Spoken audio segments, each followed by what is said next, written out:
world, let's chat it up. We're talking competitions, uniforms, and all of the above. It's the Cheer Mom, yes, the Cheer Mom podcast. Cheer Mom, yes, the Cheer Mom podcast.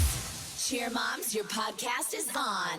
Well, what a weekend it's been. Whether you were in Dallas or not, the whole cheer community was shook, and the people who weren't in Dallas were hungry for information and checking in on their people. If you weren't in Dallas, chances are you know someone who is there, and it was an experience, to say the least.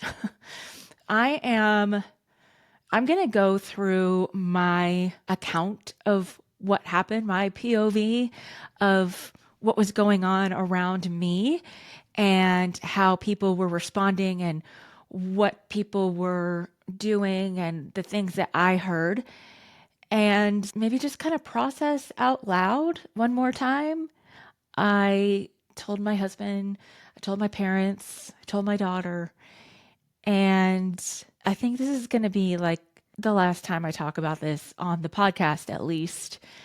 I am not here to report or even speculate what actually transpired and what led to the panic and the evacuation of the convention center.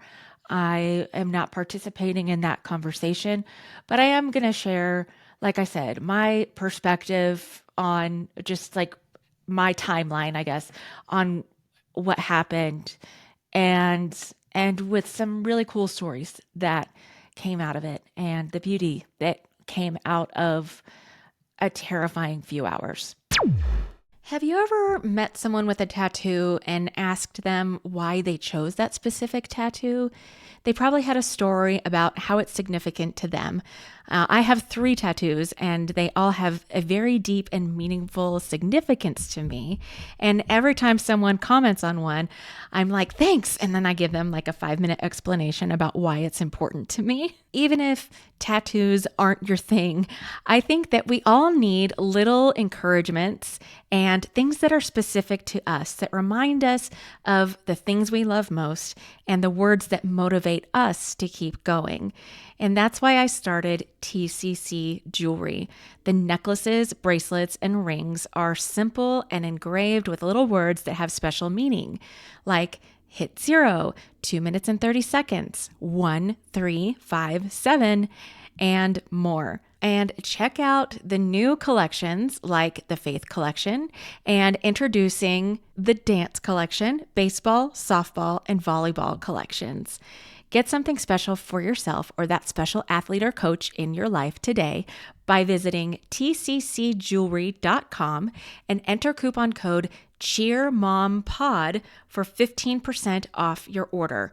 That's tccjewelry.com and enter coupon code CheerMomPod for 15% off. This episode of the Cheer Mom podcast is brought to you by my new favorite piece of clothing, my Apollo socks. I'm not kidding. It's like a hug for your feet. Listen to more of the episode to learn more and find out how you can get 10% off. Okay, so if you aren't aware, on Saturday, March 1st, in Dallas, Texas, during NCA weekend, which is the biggest cheer competition in the world, the most prestigious cheer competition. I know All Star Worlds, I think they have had more teams in the past than NCA. NCA is quite special because you have prep, rec, elite, and world's teams all competing in the same venue. And although there are plenty of other events that do that, this is the biggest one that has all levels competing under the same roof, so to speak. And much has been made out of the NCA arena where all the world's teams get to perform. And it's been something like 30, 40 years of teams competing in the arena. It's a very special experience for the athletes. It's a very special experience for the parents. And as you know, or may have heard, the Dallas Convention Center is getting a makeover, and that includes tearing down the arena and not rebuilding it. The arena is not coming back. So it was an extra special NCA for a lot of people. Some athletes finally getting their chance to compete in the arena and celebrating the 30th anniversary of NCA All Star and the end of an era. So there was a lot of buzz, and oh gosh, the weather could not have been more perfect in Dallas over the weekend. My very first NCA experience was when there was an ice storm, and I still have like trepidation, I think that's the word, over going. I'm like, we don't know what the weather is going to be. And Texas, Colorado, a lot of places, you don't know what the weather is going to be like at the end of February, early March. But the weather could not have been, we just couldn't have asked for more perfect weather. It was absolutely gorgeous. And there was a lot of excitement in the air. So I got to Dallas Wednesday night, and I usually go to NCA for the purpose of, well, I mean, I have FOMO, so I can't not be at NCA now.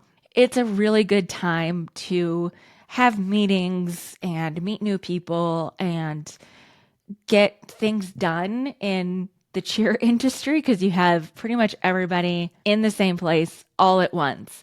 So I use it as an opportunity for not only content and the meetings, like I said, but to be in the mix and experience it. This year, I actually had some photo shoots, so I got to do that. I met up with some TCC jewelry ambassadors.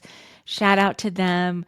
We all met up, and a bunch of them met each other for the first time, and it was really cool to see that community coming together. Last year, I was able to rent a space in a hotel to do a jewelry pop-up. Unfortunately, that option was not available to me this year, and I was super bummed about that. Still am.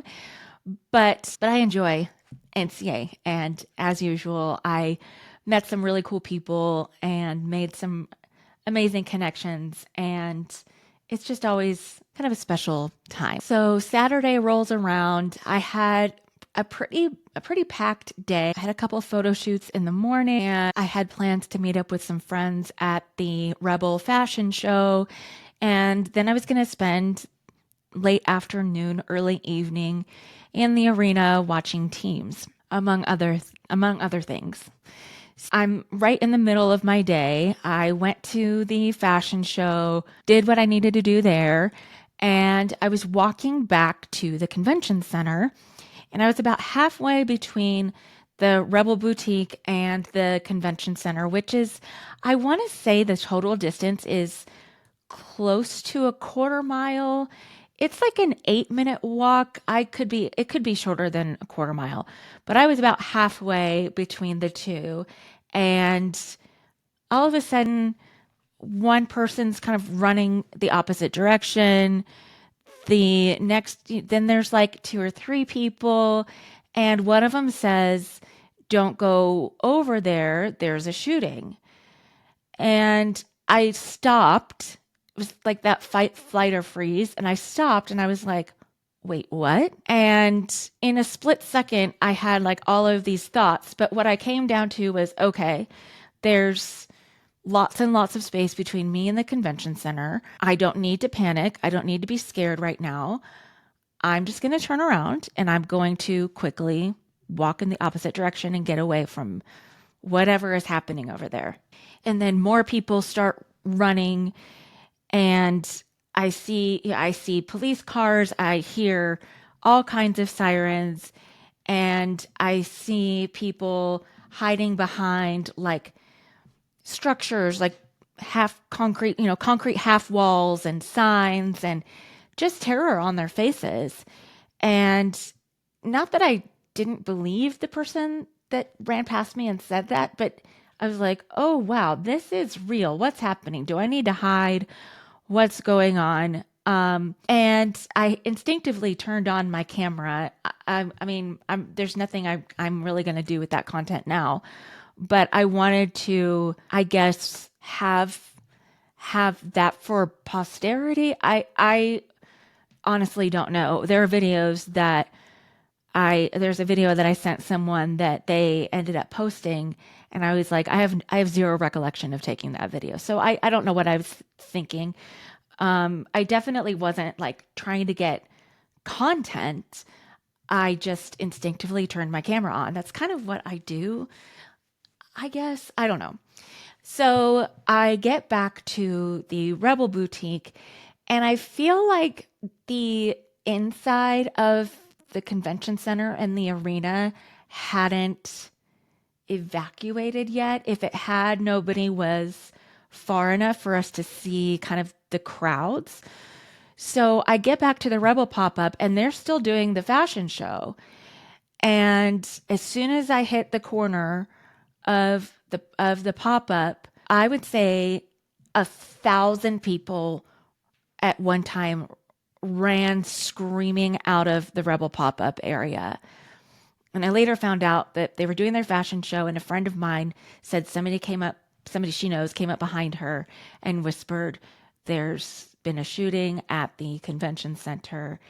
And my friend decided not to react, and just kind of quietly, like, let this event end, and then we're all gonna quietly and in an orderly fashion get as far away from here as possible. Not seconds after she made that decision, somebody came running in and screamed, "There's an active shooter situation," and it sent everyone screaming.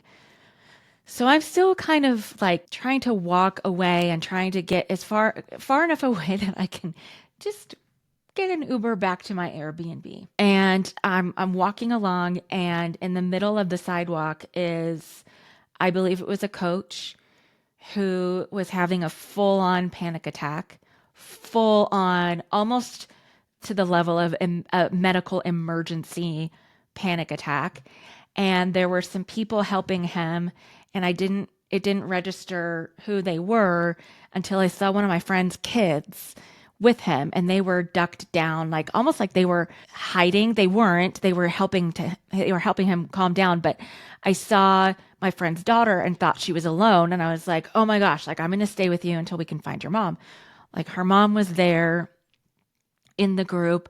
And so we're talking about like what's going on. And I look over, and you guys, there is always a police presence at events this big. Dallas PD were everywhere starting probably Thursday, but definitely starting Friday.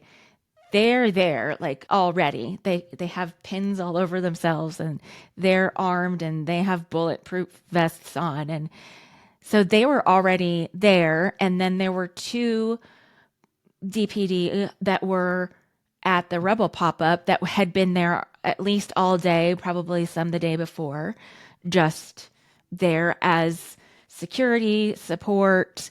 There's, I imagine part of the reason is there are a lot of displaced people with some that have some mental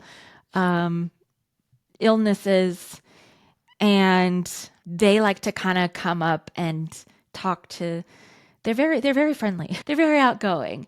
But more than once, I've seen police tell them they need to go somewhere else because they'll just kind of. I remember one night I got into Dallas late, and I had to step over someone sleeping on the sidewalk just to get in the door to where my hotel was, and it's a nice hotel. But the next day was the first day of competition, and police were there. They were like making sure that nobody was sleeping on sidewalks and that it was a safe area to be in. So they were already there. They were standing at the corner, and I tend to I'll watch people, and I watch people's body language and how they're responding. And these police weren't really reacting. They weren't really telling anybody, directing anybody what to do. And so I went over there and I was like, what's going on? And they said there was a fight.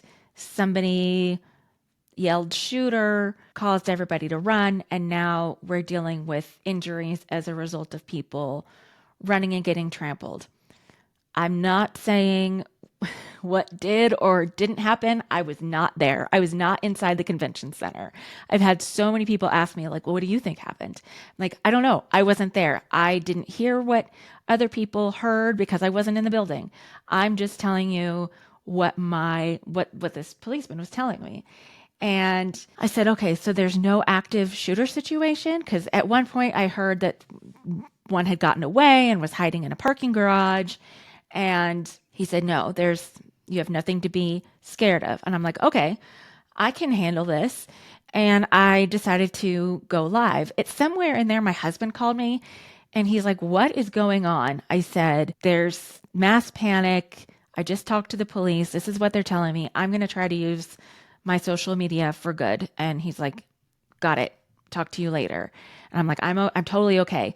And it's funny. I don't know. I don't know if this is a gift or a curse. Depends on timing and who you are and your perspective. But I'm a pretty anxious person. I'm high functioning anxious, but I tend to overthink literally everything, like down to what to put on my toast in the morning sometimes. I get in my head a lot. I second guess myself all the time. I work on trusting myself and trusting the decisions that I make, except for when there is a crisis. When there is a crisis, I am most in my zone and the most clear-headed and level-headed than any other time ever. So I just it's like a switch. Something comes over me. I get in the zone and I'm like, I know exactly what to do. So I go live and, I'm trying to spread the information that the police had told me. And then they had also told another dad 15 or 20 minutes later. And I understand from other accounts that there were police closer to the venue that were telling people to run and telling people to get down. And let me just say, I don't blame anyone for that. Like, I don't blame anyone for running. If someone yells shooter and you hear noises like gunshots, cut. If someone yells shooter, you don't have time to go verify. You don't have time to figure out what's happening. Unfortunately, we live in a world, and this is one of the things that makes me the most sad, is we live in a world where somebody yells shooter, we're running. We believe them. We're running.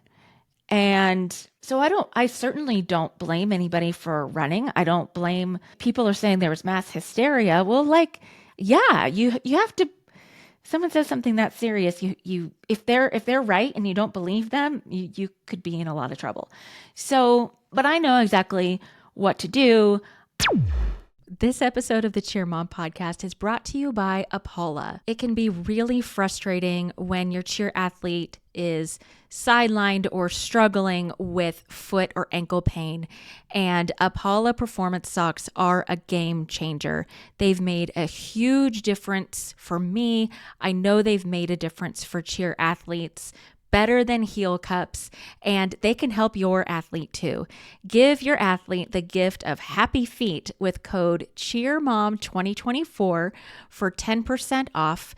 Just visit apolloperformance.com. That's Apollo, APOLLA, performance.com, and enter coupon code CHEERMOM2024 for 10% off of your purchase. I'm in the parking lot behind the Rebel pop-up and I see Samantha Ryan, who I'd been with kind of all weekend. She was on the phone with her mom and she was scared. Her mom was scared. Her mom was in Colorado and didn't have eyes and ears on what was going on. And I said, everything's fine. We're not in any immediate danger. She got in her car and I said to Samantha's mom, Christina, she's totally safe and I'm not going to leave until she feels safe. And I just kind of went around to people, helping people calmed down. I was live.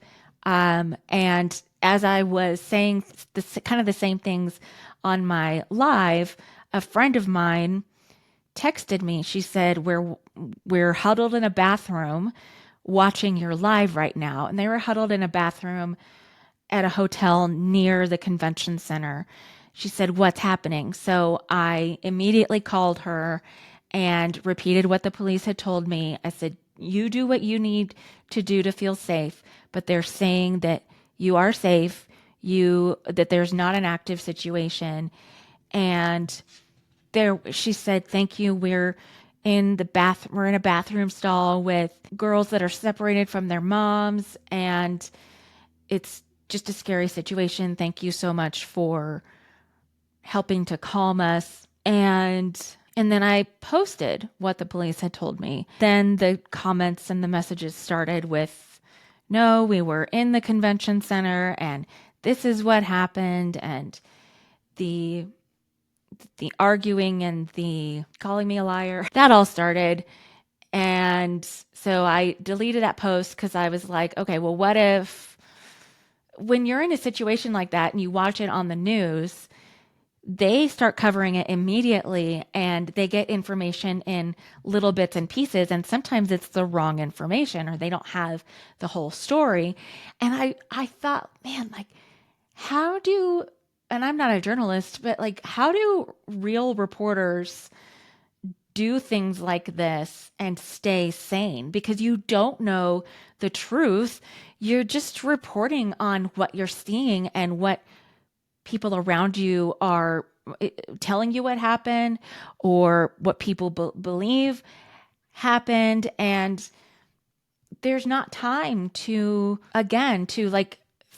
there's not time to think rationally when you're in a situation like that. And I was just looking around, watching dads pull up in cars, like screech to a halt, and other dads grabbing one tiny cheerleader by the arm and like throwing her in the car and them speeding off so that they could get away, and parents holding their children or other people's children and running, and the terror on people's faces absolutely broke my heart. At some point, I was exchanging texts with people who were in the arena, with people who were staying at the Omni, reporting that there was air surveillance and SWAT was there. And then I was with someone still in the Rebel parking lot, but with someone who is on a scanner saying that the convention center was secure, but they hadn't secured the Omni and they were making everybody leave their rooms. It was just chaos. It was absolute chaos.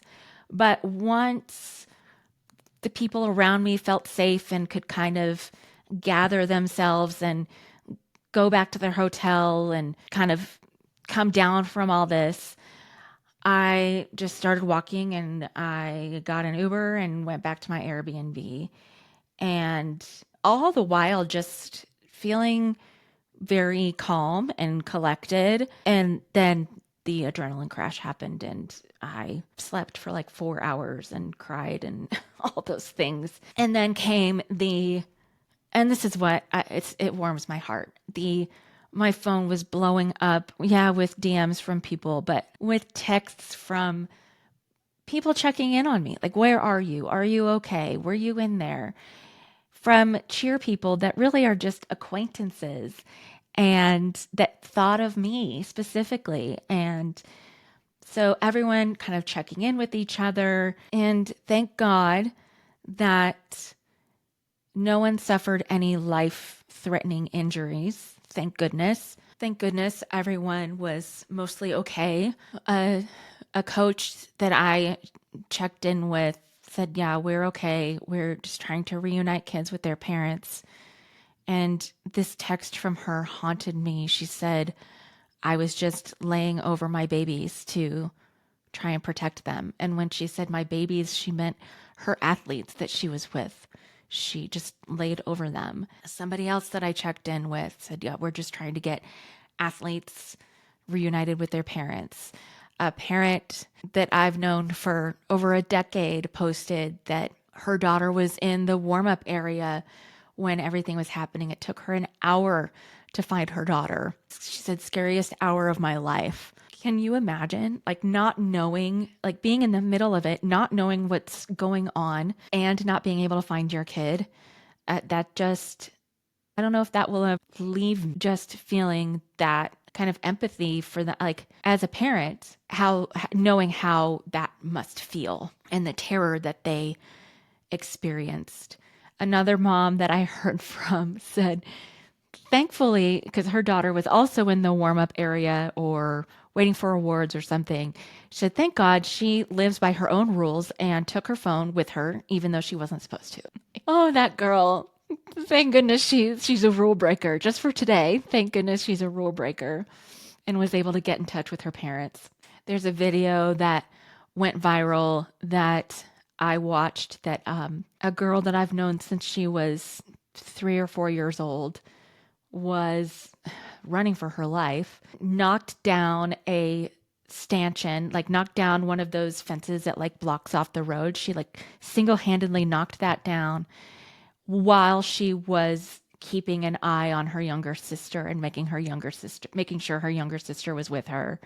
And that, it warms your heart and breaks it all at the same time. And here's the thing. Our nervous systems don't know the difference between what's real and what's not real. Like, people are like, why are you scared? Nothing happened. Everyone's fine. Well, our bodies still reacted as if our lives were in danger. All of us, myself included. And that drains a person. That takes a lot out of a person. And that fight or flight mode just doesn't go, oh, okay, we're fine. I don't know everything about the nervous system, but you kind of have to like reset and refuel. And that takes some time and retrain your brain almost to go, okay, I'm safe. I'm safe. Now, social media and the Facebook groups are very busy and noisy right now with lots of different accounts of the entire incident, lots of opinions on what should or should not happen in the future, what should or shouldn't have happened in the moment. I am not subscribing to that conversation. I find that for me, it doesn't make me feel better.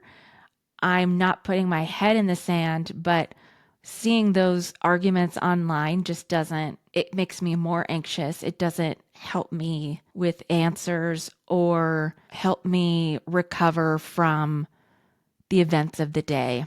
And I'm not going to lie, I considered logging out of social media altogether for a couple of days. And then the texts came in from people, the messages saying, my daughter was in the bathroom and you were on speakerphone. And just hearing you talk about it and hearing your calm voice helped to calm her. And one mom said, my daughter is there without me because I had to work and I didn't know what was going on. And you being live helped me know that she was going to be okay. And several others that you guys help keep me going. You guys are the reason that I do any of this, and I appreciate you reaching out. So I was getting those stories, and I thought, you know what? We're going to do something different in the Cheer Mom Hive, which is the Facebook group associated with the Cheer Mom blog and the Cheer Mom podcast. And I said, there's a lot of beauty and humanity that came out of Saturday's events. If you experienced or witnessed good things happening, share them here. And the comments, the response was incredible. And I don't have all the answers. I am still trying to recover. The NCA hangover is one thing, but the NCA hangover with trauma added is a whole different ballgame. It was just enough to hit record today. But I do want to leave you guys with some beautiful stories of how people took care of each other. So here we go. One mom says, there was a man standing on top of the loading docks, single-handedly pulling every person who came up over the barrier so we could get out. There were 2 people who searched the fencing for holes and weak spots, and when they found one, held the fence up for so many of us to crawl under so we could get out across the train tracks. Alamo Draft House took in all the cheerleaders and coaches that came there, gave them a place to feel safe, and even handed out water to everyone and let people use their phones. A coach at my daughter's gym picked my daughter up and carried her out of the convention center so she wouldn't get trampled. They were backstage waiting for awards, and then got her safely to the Alamo and was able to make contact with me to let me know she was safe. An athlete from one of my daughter's favorite teams, shout out to Purple Rays, prayed with her and my younger daughter in a parking lot as we were trying to figure out where to shelter. We were checking out at the Rebel tent, about to head back, when we heard in panic. This is from a Cheer Athletics Plano mom. She said that she was running with 2 of her kids and got separated from her 3rd kid. A mom from Diva All Stars in South Carolina grabbed my 13-year-old that got separated and took her with her to her teenage daughter, got her to safety. I hugged that mama so tight when I got to her. We also had a random CA dad waiting with his kiddos and wife to help my younger daughter and her brother and myself jump from a fountain over an opening to a shorter wall to safety. He helped the littles jump and caught them and even helped me. There was a moment in the stairwell where a bunch of us banded together to help an athlete in a wheelchair. A dad scooped her up, carried her down, and the teammates carried her chair down while we opened the door and cleared the way. We are beyond proud. This is another story. We are beyond proud of the strength and bravery of our Diamond Sharks. Our youngest teammate is just 9 and got separated as our team ran out. She ended up on a freeway with a mom from another team. By the grace of God, she remembered her mom's phone number. If we take anything out of this, you guys, memorize your parents' phone numbers. The other team's mom took such good care of our baby, and we are eternally grateful to her. Our girls were all over the place, but between our coaches, our parents, and NCA staff member and other team parents, we found them all and loved on each kiddo as if they were our own. Last night at dinner, we had a toast to the team that became family yesterday. My daughter was helped by strangers. She and her youth team were in warm-ups and became separated in the chaos of trying to get out. 4 of them managed to find each other and were just running together. Somebody from another gym saw them without any adults, helped them call their moms to leave messages and tell us where they were, and stayed with the girls until a coach from our gym found them. Those strangers and our coach are my heroes right now. The team decided to go back and finish the competition on Sunday, even though half of them were so scared to even go to the warm-up room again. Our gym had almost all of our coaches go with them to help them feel safe. Just getting on that stage was a win for them. This is a big one. It seemed to happen to a lot of people. We ran into the McDonald's. The employees were standing at the door, ushering people in and telling them to go into the bathrooms along the walls. They locked the doors, passed around water bottles while we all huddled together. My little one said the McDonald's employees were super sweet and protective, not letting anyone in or out. Oh, okay. I've got 2 more. My daughter and her team were hiding in a parking garage. I was not with my child, but 2 off-duty cops protected our group. So if that was you guys, thank you from the bottom of my heart. Also, thank you to a dad from another cheer team that piled our girls in his van and took them back to their hotels. There is kindness in the midst of chaos. Last one. We were just a few blocks away from the convention center when we saw the stampede and heard the screams. I grabbed my 8-year-old cheerleader and ran as fast as I could with her. I ran thinking my elderly parents, boyfriend, and 14-year-old daughter would be behind me. When I looked back, no one was with me but a fellow cheer mom from our team and her family. My phone rang and my mom said, "Come back, your older daughter is having a seizure." My oldest has never had a seizure ever before in her life. I asked my team mom to take my cheerleader with her as I realized I had to run back to the mayhem where my oldest was seizing. I ran back to where they were. I don't know who you are, but there were cheer parents, angels in disguise, who were nurses and paramedics and doctors tending to my baby girl. Thank you for saving her life. I don't know your names or what gym. I just remember them wearing hot pink. Every day you are heroes, but that day you were mine. I hope we get to hear other powerful and kind stories of strangers helping strangers and the cheer community bonding over this. I hope that you have a safe space to process and get a hug and feel loved. Know that you are loved, you matter. We can get through those hours of terror together and come back even stronger. Now, the next episode, it's going to be a little backwards because I had already recorded an episode of my experience at Cheer Sport. So that's going to come out after this one. I talk a little bit about the event experience itself, but being back at a large competition like that with my adult daughter at a different gym was a story and an experience and a feeling and a vibe all in and of itself. And I talk about that a little bit more. So until next time, you are loved. I love you all. Thank you so much for listening, and I'll see you soon.